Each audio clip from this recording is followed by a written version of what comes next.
Me llamo Lucía. Tengo 34 años. Vivo en una ciudad que parece suspendida entre la calma provinciana y los intentos interminables de llamarse moderna. Aquí todos se conocen al menos de pasada y las noticias se difunden más rápido de lo que uno alcanza a comprenderlas. Trabajo en un taller de costura donde durante el día repican las tijeras, zumba la máquina de coser y huele a plancha caliente. Los clientes llegan con sus caprichos y yo obedezco, ajustando la tela a sus ideas de belleza. Es un trabajo interminable, pero al mismo tiempo una manera de mantener las manos ocupadas para no escuchar mis propios pensamientos. Mi marido, Ricardo, es algunos años mayor que yo. Hubo un tiempo en que era un hombre capaz de alzarme en un solo movimiento, de girar conmigo en un baile o proponer un viaje sin ningún plan previo. Todo eso cambió después del accidente. Tuvo que aprender a vivir de nuevo, primero con muletas, luego con bastón. No perdió su fuerza de carácter, pero poco a poco la vida se volvió distinta, lenta, calculada, desprovista de impulsos. A veces dice que ahora tiene más tiempo para pensar, pero yo siento que esos pensamientos lo hieren. Llevamos 10 años juntos. Cuando miro atrás, veo distintas escenas.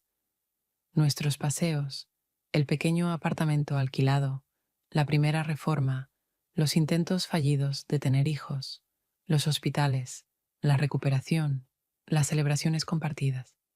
Pero ahora, en este punto, todo eso parece desteñido. Lo que otros llaman la solidez del matrimonio, para mí cada vez más suena a estancamiento. En casa reina una calma que todos consideran ejemplo de armonía. Los vecinos dicen que somos una pareja admirable. Los parientes me respetan como a la esposa fiel que se quedó al lado en el momento más difícil. Pero detrás de esas palabras hay otra cosa. Yo me siento una mujer que perdió su propia vida en algún lugar entre los vestidos de prueba de los demás y las noches frente al televisor. Ricardo se ha acostumbrado a mi silencio. No hace preguntas de más porque sabe que puede que no haya respuestas. Hablamos de lo práctico. ¿Quién va a hacer las compras? Si conviene comprar nuevas cortinas, cuándo presentar papeles en la clínica. Todo lo demás permanece bajo llave. A veces intento recordar la última vez que conversamos de verdad, no sobre la rutina, no sobre otras personas, sino entre nosotros. No encuentro ese momento. No me considero una víctima. Yo misma acepté esta vida, pero cada vez que me veo reflejada en el espejo del taller, me pregunto, ¿me reconocería aquella Lucía de 25 años, la que se reía de todo lo que no salía bien? ¿Entendería cómo llegué hasta aquí? Los amigos se han ido desvaneciendo poco a poco. Algunos se mudaron, otros se dedicaron a los hijos, otros dejaron de llamar, porque yo siempre me excusaba para no vernos. El amigo más cercano a nuestra familia ahora es Marco, un ex compañero de Ricardo. Viene a menudo, y sé que observa más de lo que aparenta. Sus bromas sobre nuestra vida conyugal siempre llevan un matiz de observación, como si estuviera guardando detalles en su memoria para usarlos después. A veces me parece que nada cambiará en mi vida. Me levanto, voy al trabajo, regreso, preparo la cena, escucho a Ricardo contar lo que leyó o a quién se encontró. Luego vemos televisión, y yo trato de no pensar en cuánto más durará este día repetido. Tengo 34 años, y la sensación de que lo más interesante ya pasó se ha vuelto casi permanente. Todavía sé sonreír, pero por dentro, esa sonrisa hace tiempo que no llega al fondo. Todo lo que queda es un papel, el de la esposa, buena y devota. Ese papel que todos aprueban, y solo yo sé que detrás de esa fachada hay vacío. No buscaba aventuras ni pensaba en otra vida en serio. pero cada vez que ocurre algo nuevo en la ciudad, un festival, un mercado, la visita de algún pariente, me sorprendo deseando ir, mirar, escapar del círculo conocido. Ese deseo no se pronuncia, pero está ahí. Y fue justamente de esa rutina, que parecía inamovible, de donde todo comenzó. Un día salí al mercado a comprar algunas cosas para la cena, y ni siquiera sospechaba que una simple fila frente a un puesto sería el lugar donde mi vida empezaría a cambiar. Al día siguiente, cuando el calor desde temprano oprimía el pecho y el aire se sentía pesado incluso en la sombra, decidí ir al mercado después del trabajo para comprar algunos productos para la cena. El mercado siempre me parecía un lugar ruidoso, pero predecible: ancianas con canastas, comerciantes gritando precios, el olor de especias, pescado y verduras frescas, mezclándose en un único y penetrante aroma. Caminaba entre los puestos, intentando no pensar en nada serio. Solo quería elegir lo necesario y volver rápido a casa. Pero la fila frente al puesto de carne resultó demasiado larga y me quedé en medio de la multitud que avanzaba lentamente, como si quisiera poner a prueba la paciencia de cada uno de los que esperaban. El aire parecía espeso, y por el calor empecé a sentir mareo. Me recogí el cabello de la cara, aunque apenas ayudó. Fue entonces cuando el hombre a mi lado, al que no había notado antes, me tendió una botella de agua fría. Sonrió como si hiciera algo completamente común, y sin embargo su mirada era directa, atenta y un poco insolente. Dudé, pero acepté el agua, di un sorbo y sentí cómo me resultaba más fácil respirar. Bromeó en voz baja, diciendo que parecía que quería escapar no solo de la fila, sino de todo ese lugar, y sus palabras me hicieron reír, aunque normalmente en situaciones así permanecía seria. Empezamos a conversar y todo ocurrió con naturalidad, como si nos conociéramos desde hace tiempo, aunque estaba segura de no haberlo visto nunca antes. Me dijo que se llamaba Esteban, que no vivía en nuestro barrio, pero venía a ese mercado de vez en cuando, porque, según él, ahí estaba la verdadera atmósfera de la ciudad. Su voz sonaba segura, pero sin ser invasiva, y cada palabra parecía tener un peso que yo sentía y escuchaba. Respondí con algunas frases generales, intentando mantenerme reservada, pero al mismo tiempo notaba que me atraía seguir el diálogo, aunque no había ninguna razón real para ello. La fila avanzaba despacio, y esos pocos minutos de conversación se convirtieron en un espacio aparte, donde todo alrededor desapareció. Los gritos de los vendedores, el bullicio de los niños, incluso el calor ya no lo sentía tan fuerte.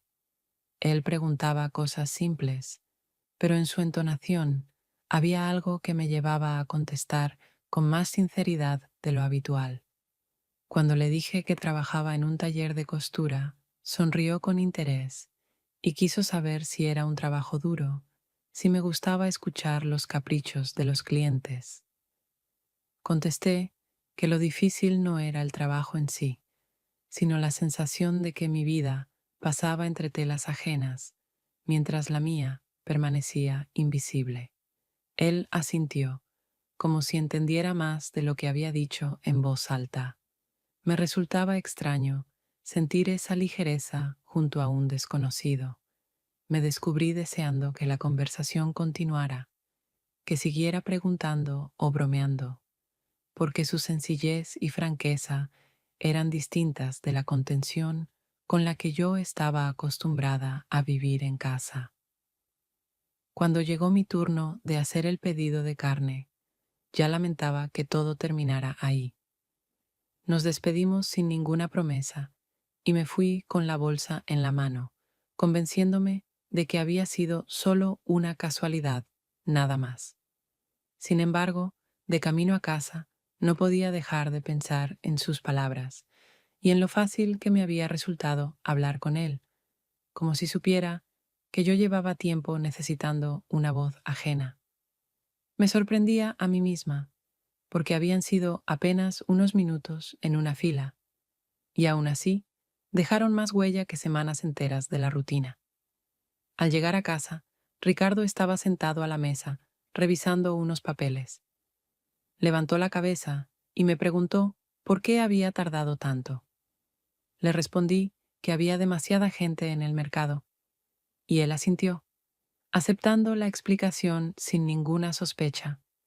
Pero yo ya sabía que ese día había sido distinto, aunque no me atreviera a reconocerlo en voz alta.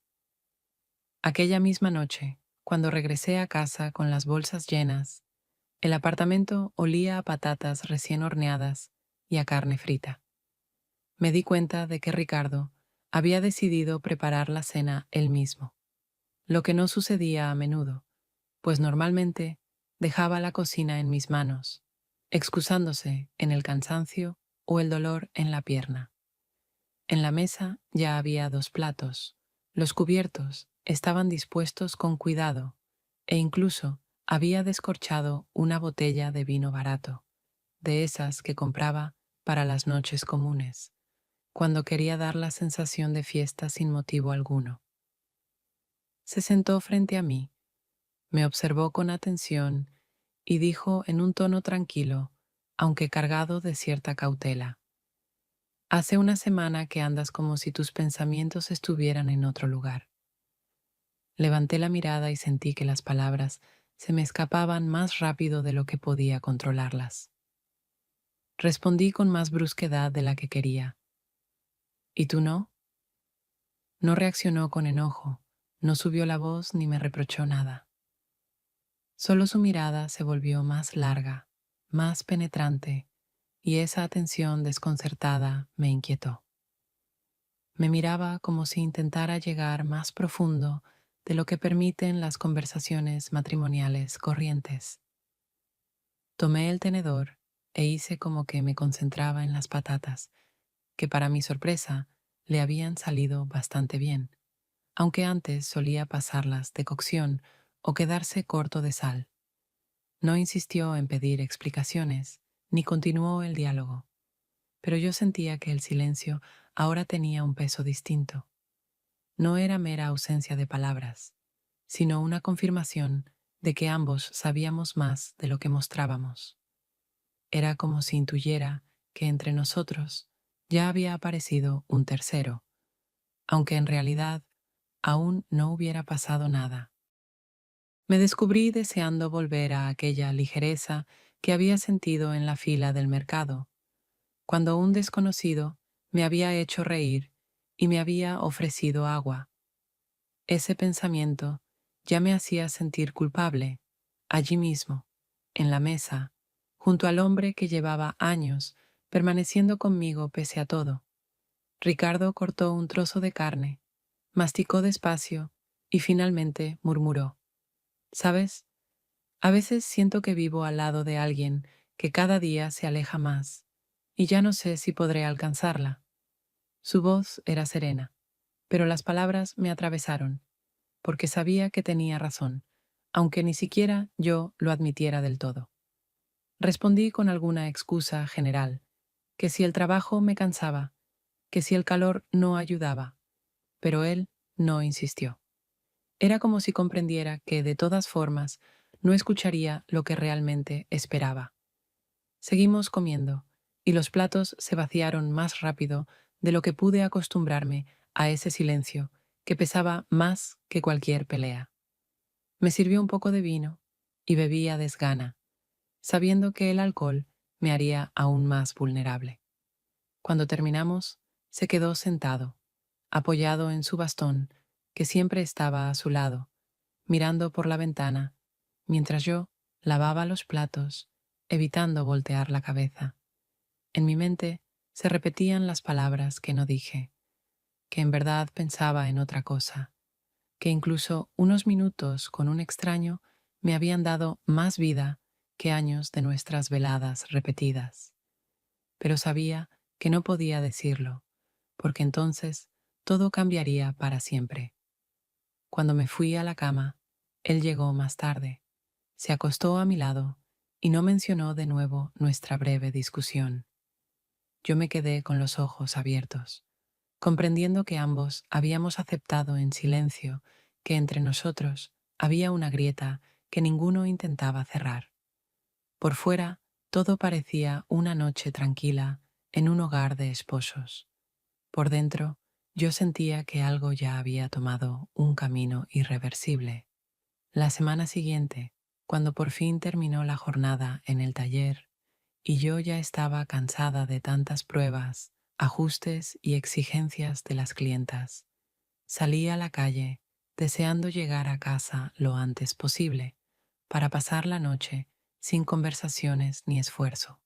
El sol se inclinaba hacia el horizonte. El aire seguía siendo cálido, pero no tan sofocante como al mediodía, y caminaba por el trayecto de siempre, sin mirar alrededor, porque conocía cada letrero, cada esquina, cada bache en la acera. Fue entonces, al llegar a una intersección, cuando escuché a alguien pronunciar mi nombre. Al girarme, vi a Esteban. Venía a paso rápido y parecía sinceramente contento de verme, aunque solo nos habíamos cruzado una vez, y aquella charla en el mercado bien podría haber quedado como una mera casualidad. Pero en su sonrisa y en la seguridad con que se acercaba, no había rastro de azar. Me saludó, bromeó diciendo que esa tarde me veía mejor que aquel día en la fila, y me propuso caminar juntos unas cuadras, pues él también iba en esa dirección. Acepté sin buscar motivos para rechazarlo, aunque el día anterior me había convencido de que no deseaba repetir encuentros. Andábamos uno al lado del otro, y sentí que su paso se ajustaba al mío, ni demasiado apresurado, ni tan lento como para incomodar. Hablaba con facilidad, como si ya nos conociéramos de tiempo atrás, y en su voz no había esa tensión que suelen mostrar mis conocidos, cuidando cada palabra para no dar pie a malentendidos o dobles sentidos. En un momento, de pronto, preguntó: ¿Eres feliz? Podría haberlo tomado como una broma, porque lo dijo con una media sonrisa, pero dentro de mí sentí que había dicho en voz alta lo que yo llevaba mucho tiempo pensando. Me reí, fingiendo que la pregunta no me había tocado, y respondí con una frase neutral. Sin embargo, por dentro sabía que sus palabras habían dado en el blanco. Todo lo que escondía incluso de mí misma sonó de golpe tan simple y directo que me incomodó. Él no insistió, no pidió detalles, pero su mirada era tan atenta que me resultaba difícil sostenerla. En ese instante comprendí que, a su lado, era como si me quitara la máscara con la que me había acostumbrado a cubrir mi vacío interior. Cuando llegamos a la calle donde debíamos separarnos, se detuvo y dijo que esperaba volver a verme. Yo asentí, sin saber si en verdad quería que eso ocurriera otra vez. Se despidió con naturalidad, sin promesas, sin presión, y se fue por su camino, dejándome en la esquina con una extraña sensación. Tras unos minutos de paseo con él, ya no podría volver al mismo punto en que estaba el día anterior. Seguí caminando lentamente, tratando de calmarme, pero en mi mente resonaba su pregunta una y otra vez, y cada intento de darme una respuesta clara terminaba igual. No podía decir sí. Sabía que tenía un marido, una casa, un trabajo que me daba estabilidad, pero las palabras soy feliz ya no se formaban naturalmente, y esa ausencia de respuesta me asustaba más que la pregunta misma. Al entrar en el apartamento, Ricardo estaba sentado en su sillón con un libro. Levantó la vista y preguntó por qué me había tardado tanto, pues el camino de regreso solía ser breve. Contesté que había querido caminar despacio porque el día había sido duro, y él aceptó sin más, sin insistir. Me cambié de ropa, preparé té y sentí cómo en mí se instalaba una extraña inquietud, como si hubiera hecho algo que ya estaba cambiando mi vida, aunque solo se tratara de un paseo con un hombre al que conocía desde hacía pocos días. Unos días después de aquel paseo, volví a casa del trabajo un poco más tarde de lo habitual y, al llegar a nuestra calle, me encontré con Esteban otra vez. Esta vez parecía una coincidencia, aunque en mi interior no estaba segura. Había aparecido casi en el mismo lugar donde nos habíamos separado la vez anterior. Empezamos a caminar juntos, hablando de cosas pequeñas, de cómo anochecía cada vez más temprano, del café ruidoso en la esquina que acababa de abrir, de su trabajo, del que hablaba sin dar demasiados detalles, como si no quisiera revelarse del todo. Yo escuchaba su voz y sentía que, de manera extraña, me resultaba más fácil estar a su lado que en casa, donde cada palabra parecía calculada y medida de antemano. Íbamos despacio, y justo cuando pensé que debía despedirme para no llamar la atención, apareció Marco desde el patio de al lado. Era el viejo amigo de Ricardo, visitante frecuente en nuestra casa, siempre con esa actitud de quien ve más de lo que dice. Nos vio caminando juntos y en su rostro apareció de inmediato una expresión de ligera ironía mezclada con esa atención suya que me heló por dentro. Se acercó, saludó y dijo: «Lucía, siempre encuentras buena compañía». Lo dijo en tono de broma, sin aparente seriedad, pero yo percibí el trasfondo oculto. No era una frase lanzada al aire, era una marca que quedaba registrada en su memoria y que tarde o temprano usaría. Respondí con una sonrisa contenida, fingiendo que no daba importancia a sus palabras, pero ya sabía dentro de mí. Marco no era de los que olvidaban. Siempre prestaba atención a los detalles, siempre guardaba la información, aunque pareciera desinteresado, y eso lo convertía en un testigo peligroso de cualquier desviación del orden habitual. Esteban se mantuvo tranquilo, lo saludó brevemente y en su expresión no había preocupación, como si no diera importancia a las palabras de Marco. Pero para mí la situación era muy distinta. Sentí el corazón acelerar, sabiendo que, si Marco decidía contárselo a Ricardo, tendría que inventar una explicación que no sería verdad. Y aunque entre Esteban y yo no había nada más que algunas charlas y miradas, la mera presencia de un tercero que lo había visto hacía que la situación se volviera peligrosa. Nos despedimos de Marco, que siguió su camino, pero antes de dar la vuelta lanzó una última mirada, mezcla de burla y cautela, que se me quedó grabada más que la propia escena. Esteban intentó aliviar la tensión con un par de frases ligeras, pero yo apenas lo escuchaba. Solo pensaba en que mi vida podía convertirse en tema de conversación en cualquier momento. Al llegar a casa, Ricardo estaba en el sofá mirando las noticias en la televisión. Me recibió con su tono habitual, preguntando si no había olvidado comprar pan. Le contesté que lo tenía, esforzándome por parecer tranquila, como si dentro de mí no ardiera la inquietud. Él no notó nada, o fingió no notarlo, pero yo ya sabía, la verdadera amenaza no era mi marido, que confiaba en silencio, sino Marco, que veía más de lo que decía y podía usar esa información en cualquier momento. Pasé la noche dando vueltas por el apartamento, ocupándome de cosas rutinarias, pero sin poder dejar de pensar en su comentario. No había sido un simple encuentro, sino una señal de que cada paso hacia Esteban podía hacerse público antes de que yo misma entendiera a dónde me llevaba. Y aunque intentaba convencerme de que era solo un detalle menor, dentro de mí sentía con claridad: desde ahora, cualquier encuentro con Esteban dejaría de ser secreto. porque en una ciudad pequeña es imposible esconder algo por mucho tiempo. Una noche, cuando la semana ya llegaba a su fin y yo estaba convencida de que la pasaríamos otra vez en la rutina habitual, Ricardo regresó de pronto a casa con una botella de vino.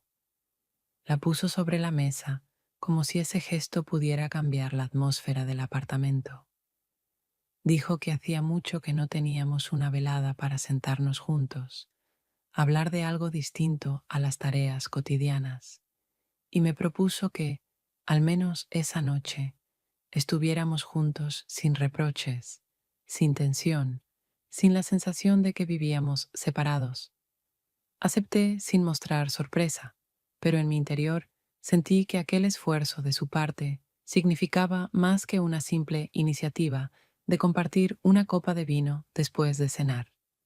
Nos sentamos a la mesa y él comenzó a hablar de lo que más lo había ocupado en los últimos años. Sus planes de recuperar, aunque fuera una parte, lo que había perdido tras el accidente. Habló de pequeños proyectos que podría hacer en casa, de conocidos que le habían ofrecido ayuda para encontrar alguna ocupación que no exigiera demasiado esfuerzo físico, y de libros que quería terminar para sentirse en forma. Lo escuchaba, pero notaba que sus palabras me llegaban como un murmullo de fondo, porque mis pensamientos volvían una y otra vez a mi propia vida, a ese vacío interior que nunca me atrevía a confesar. El vino daba fluidez a la conversación y realmente intentábamos mantenernos en temas que no generaran conflicto. Yo asentía, decía frases cortas, respondía cuando pedía mi opinión, pero lo hacía de manera mecánica. Ya no había en mí aquel interés genuino que existió en el pasado. En cambio, él me miraba con esperanza, como si cada palabra mía pudiera confirmar que todavía teníamos una oportunidad de recuperar la cercanía. Esa esperanza suya me hacía sentir más culpable que cualquier reproche. Cuando la conversación giró hacia mi trabajo, le conté algunas anécdotas del taller, aunque normalmente no compartía esos detalles. Me escuchaba con atención, hacía preguntas, trataba de demostrar que le importaba conocer hasta lo más mínimo. Y fue justo en ese momento cuando comprendí. Él estaba haciendo un esfuerzo, tendiéndome la mano para que yo volviera, y yo, en vez de corresponder, pensaba en otra persona. Por primera vez en mucho tiempo sentí verdadero miedo, porque entendí que dentro de mí ya había ocurrido un cambio irreversible. No podía regresar atrás. Estaba sentada junto al hombre que durante años había luchado contra el dolor y el cansancio, intentando mantener una apariencia de estabilidad. Y justo en ese instante, él daba un paso hacia mí, mientras yo permanecía indiferente. Después de un par de copas, sonrió, tomó mi mano y dijo en voz baja que esperaba que esa noche fuera el comienzo de un cambio, porque ya no soportaba sentir que me alejaba de él. Asentí, dije que yo también lo deseaba, aunque sabía que mis palabras eran un gesto vacío, no una verdad. Él pareció aliviado, como si hubiera recibido una confirmación de que todavía no todo estaba perdido, mientras yo sentía cómo esa mentira se hundía en mí como una piedra pesada. Cuando terminamos de cenar, se quedó a mi lado contando algunas historias de su pasado, esforzándose por mantener la conversación viva, y yo, en silencio, contaba los minutos hasta poder retirarme al dormitorio y quedarme sola con mis pensamientos. Esa noche tardé en dormirme, consciente de que había hecho lo peor. Le di una esperanza que no pensaba sostener, y entendí que eso era mucho más cruel que cualquier rechazo abierto, porque él se aferraba a algo que en mí ya no existía. A la tarde siguiente, cuando decidí volver a casa por un camino más largo, para despejarme un poco después de otro día agotador en el taller, donde las clientas discutían sin fin sobre el largo de las faldas y los tonos de las telas. Me encontré inesperadamente con Esteban. Estaba sentado en un banco frente a una cafetería, conversando con el barista. Me vio enseguida, se levantó, se acercó y sin darme tiempo a pensarlo demasiado, me invitó a subir a su apartamento solo a tomar un café, ya que vivía cerca. Decía que sería un descanso agradable para ambos. Dudé unos segundos, consciente de que debería rechazar la propuesta porque cualquier paso mío podía tener consecuencias. Pero en ese mismo instante ya estaba aceptando, con una sensación de alivio al no tener que fingir indiferencia. Su apartamento resultó luminoso y sencillo, sin lujos, pero con detalles que decían mucho de él.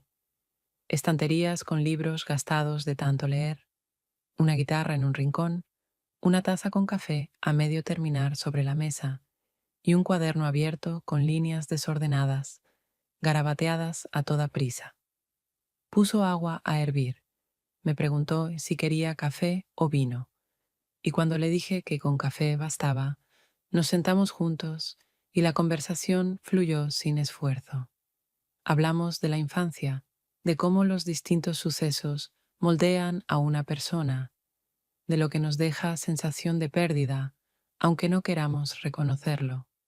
Él escuchaba con verdadera atención, hacía preguntas, y por primera vez en mucho tiempo sentí que alguien no solo esperaba mi turno de palabra, sino que realmente quería comprender lo que me ocurría.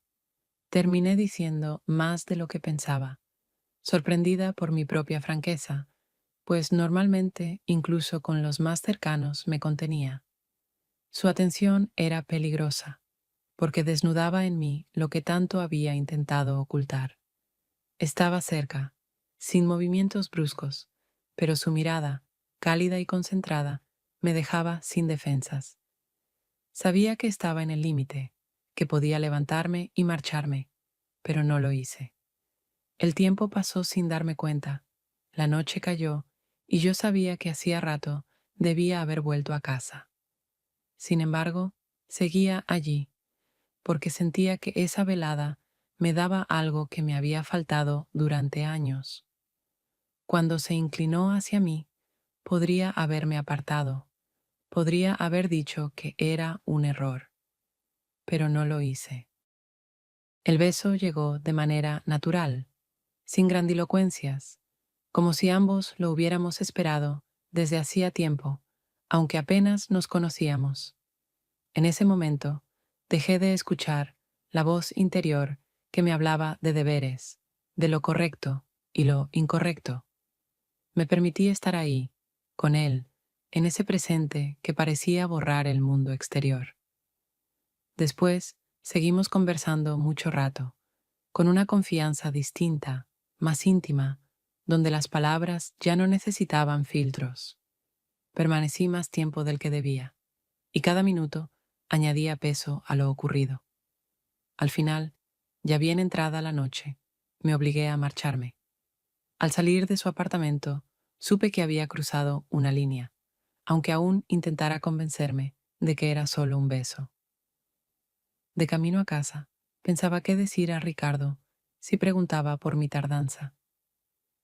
Comprendí que cualquier respuesta sería mentira y que incluso el silencio podría ser peor.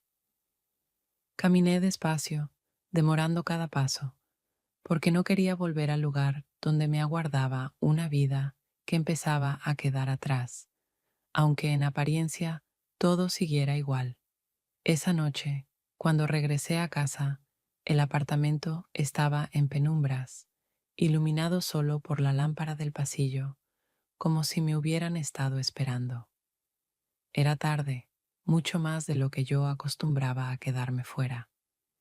Intenté moverme con cuidado, quitándome los zapatos y dejando el bolso en silencio junto a la puerta, pero el corazón me latía tan fuerte que parecía delatarme. Al entrar en la habitación, vi que Ricardo no dormía. Estaba acostado, pero con los ojos abiertos, mirándome con una atención tensa, nada que ver con la calma del sueño. No habló enseguida.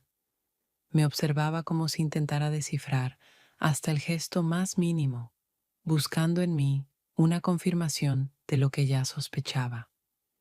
Yo pensaba decir que me había quedado trabajando, que había caminado despacio, que me había cruzado con algún conocido, pero él me interrumpió antes. Su voz sonó baja, sin reproches ni gritos, pero con una fuerza que me dejó sin aire. Dime, si algún día me llegas a engañar, ¿me lo dirías? Sus palabras parecían una pregunta común, pero en su mirada había la tensión de alguien que ya conoce la respuesta y solo espera que la digan en voz alta. Me quedé inmóvil, incapaz de articular nada.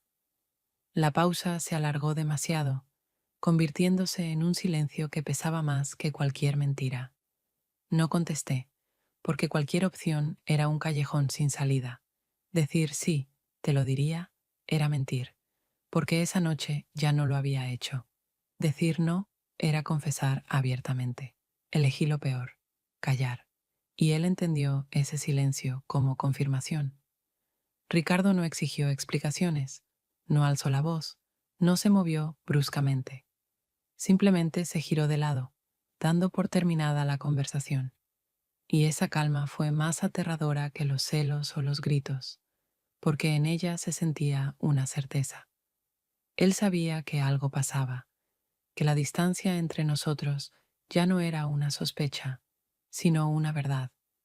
Me acosté a su lado, mirando la oscuridad, sintiendo que su pregunta había marcado un límite del que ya no habría regreso.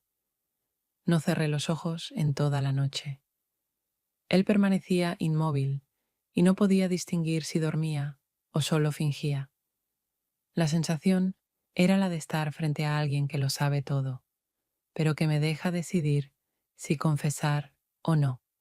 Ese espacio que me daba pesaba más que cualquier control, porque convertía mi silencio en la peor de las traiciones. Al día siguiente, se comportó como si nada hubiera pasado. Desayunamos juntos, bromeó sobre el clima, comentó las noticias. Yo intentaba sonreír, pero cada palabra suya sonaba como un recordatorio de lo ocurrido la noche anterior. No volvió al tema, y eso fue aún más difícil de soportar. Sabía que desde ese momento examinaría cada uno de mis gestos en busca de pruebas. Fui al taller, pero no pude concentrarme. Mis manos cortaban la tela mecánicamente, mientras mi mente repetía una y otra vez el recuerdo de su pregunta y de mi silencio, ese silencio que había sonado más fuerte que cualquier confesión. Sabía que ya habíamos cruzado una línea invisible y que todo lo que ocurriera después no haría más que confirmar lo que él ya intuía. Unos días después de aquella conversación inconclusa con Ricardo, recibimos una invitación de Marco para cenar. A él le gustaba organizar pequeñas reuniones en su casa, crear una atmósfera de aparente informalidad donde todo parecía improvisado, aunque cada detalle estaba calculado. El vino siempre elegido con cuidado para acompañar los platos, la música sonando lo bastante baja como para no interrumpir las conversaciones, y la iluminación suave que generaba un ambiente acogedor, aunque también inquietante. Acepté sin entusiasmo, sabiendo que rechazar habría sido extraño. Marco pertenecía al círculo más cercano de nuestra familia. Su presencia en nuestras vidas era tan natural que evitarlo habría despertado sospechas. Llegamos a su casa alrededor de las 8. Ya había algunos invitados sentados a la mesa, colegas de Marco, una pareja de vecinos y una amiga suya a la que veía por primera vez. Todos charlaban con ligereza, reían de sus ocurrencias, y el ambiente parecía el de una velada cualquiera. Sin embargo, desde que crucé la puerta, Sentí que su mirada se posaba con más frecuencia en mí. Sabía disimularla, daba la impresión de atender a todos por igual, pero yo percibía cómo sus ojos regresaban cada vez que yo hablaba, o incluso al más mínimo de mis gestos. Marco disfrutaba siendo el centro de la reunión. Relataba historias que arrancaban carcajadas, pero entre sus frases se colaban insinuaciones sutiles.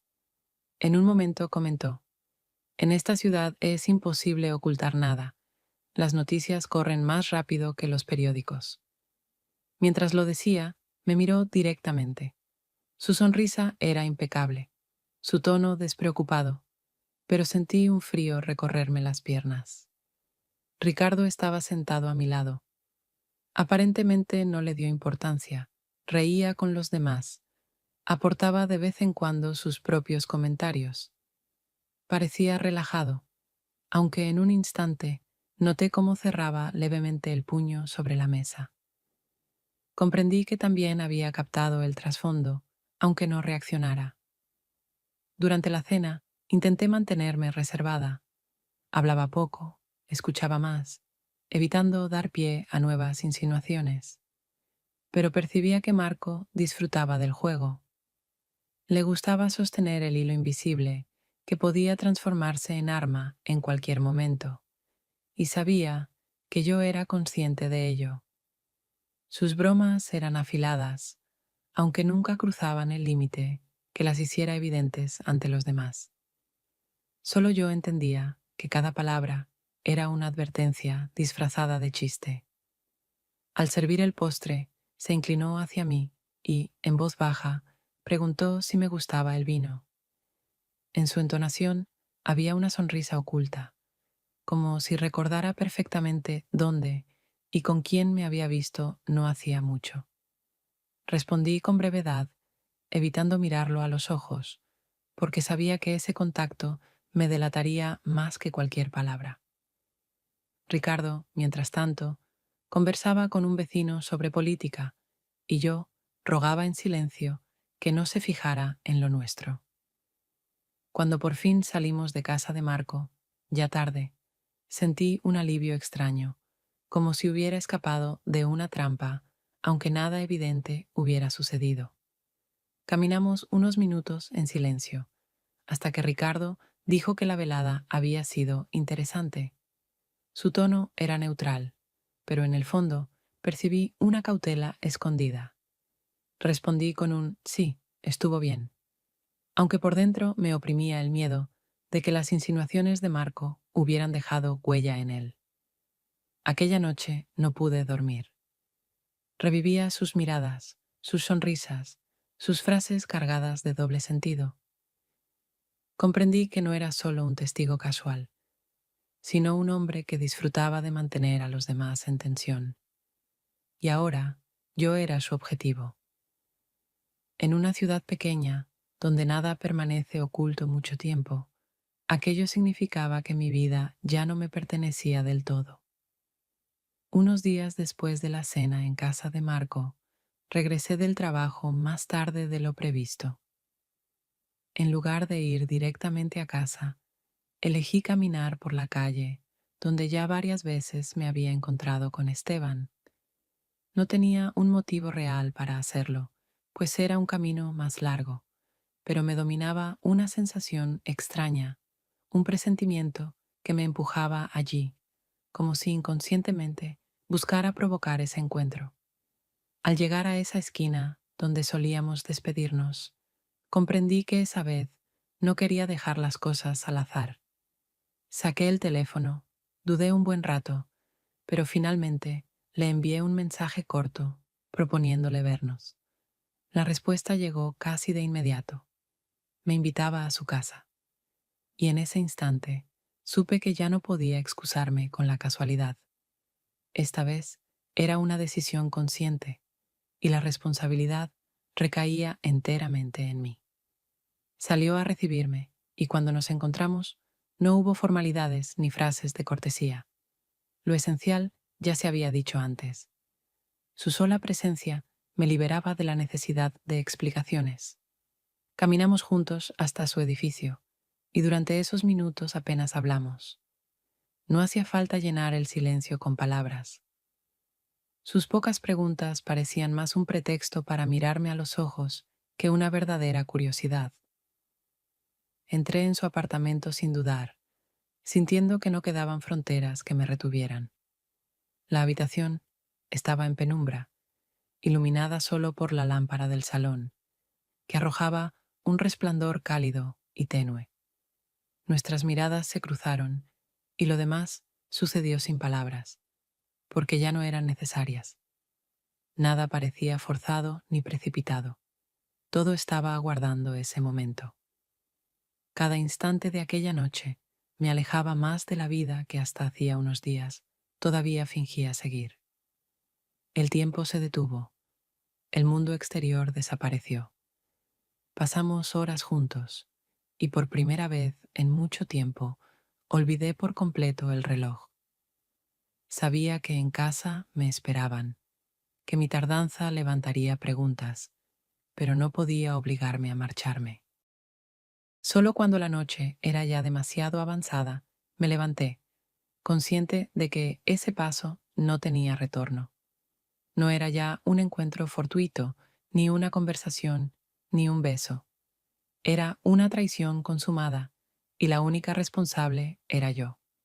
De regreso a casa no intenté inventar excusas. Comprendía que ninguna explicación podría liberarme de la culpa.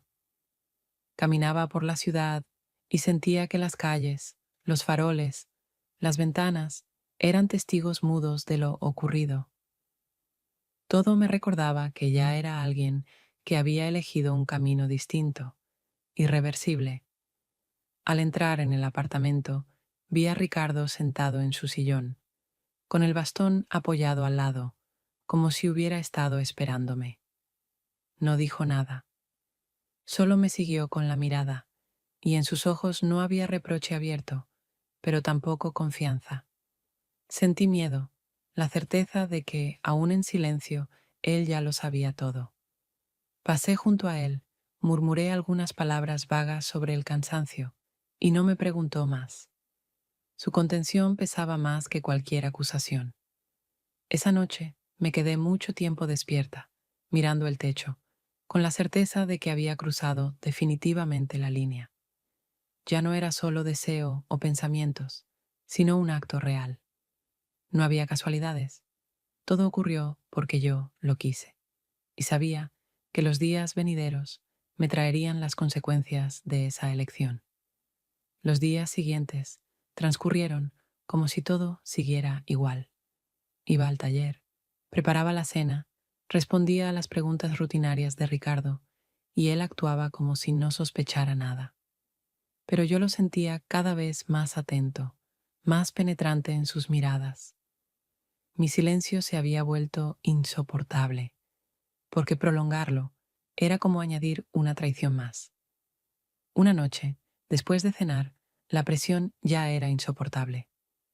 La casa estaba sumida en la calma habitual, esa que antes me parecía neutra y ahora me pesaba como un muro. Dejé el tenedor sobre el plato, lo miré y sin pensarlo demasiado, dije, he tenido a otro. Ricardo permaneció inmóvil unos segundos, como si no hubiera oído. Pensé que tendría que repetirlo, pero su rostro se transformó poco a poco. Sus ojos se llenaron de desconcierto.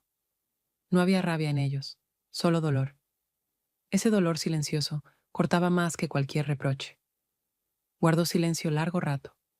Cada segundo era como una condena. Al fin, suspiró y dijo con voz baja, lo sabía. Hace tiempo que ya no estás conmigo.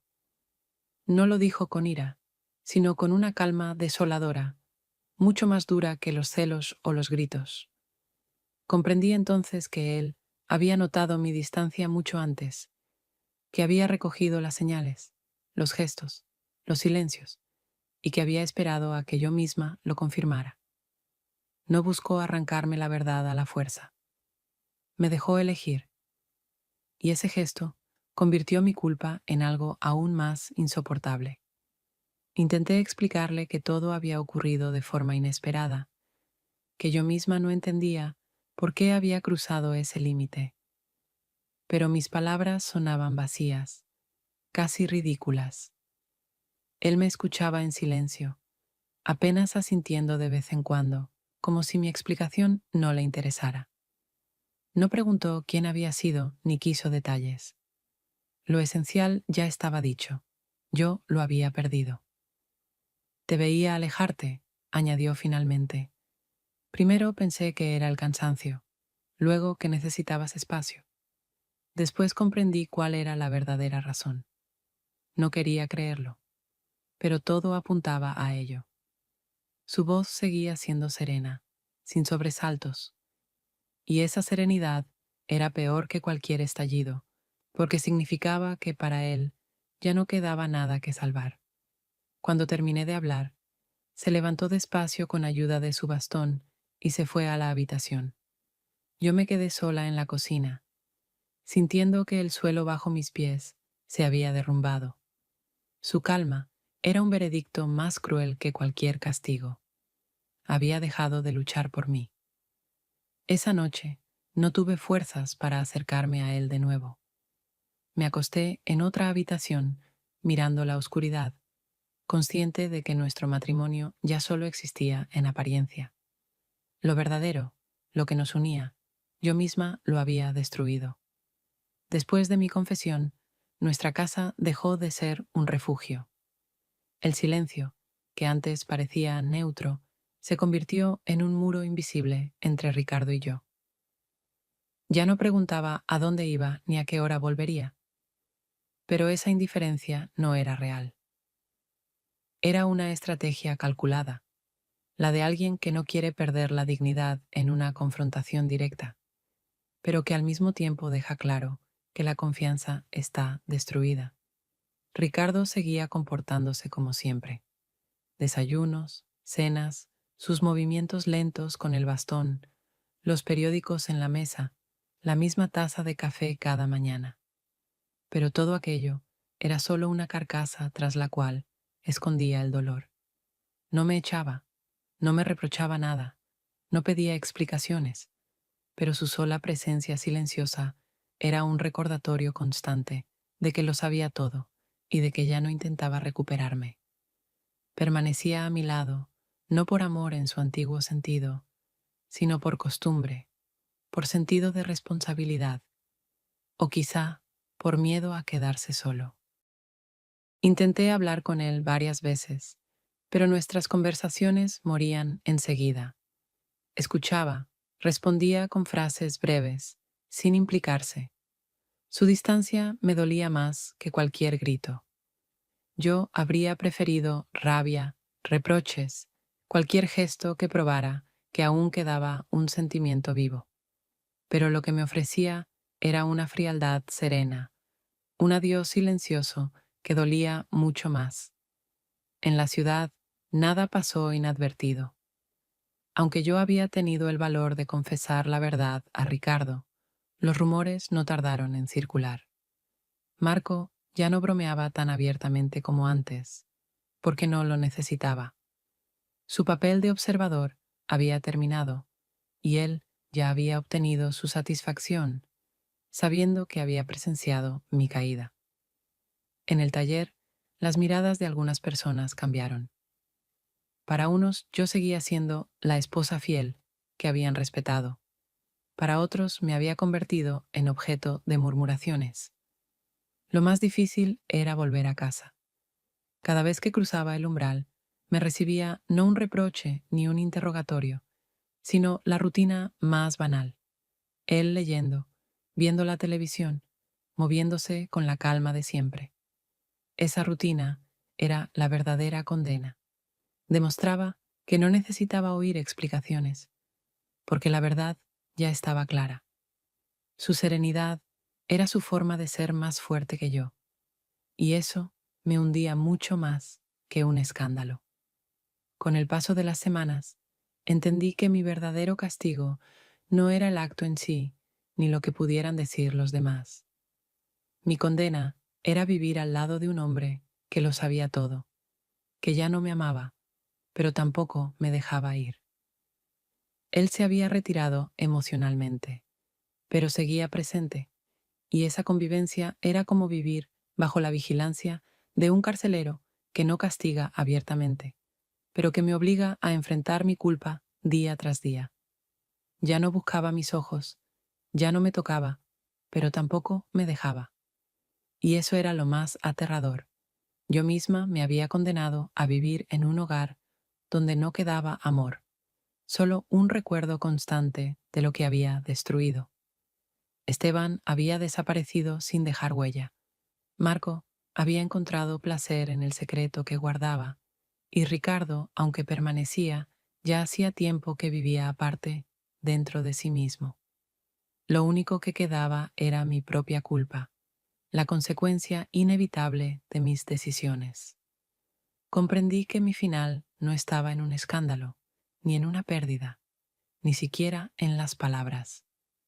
Mi verdadero final era este: vivir el resto de mis días al lado de un hombre que ya no me ama, pero no me suelta, y junto a la culpa que yo misma elegí como única compañera.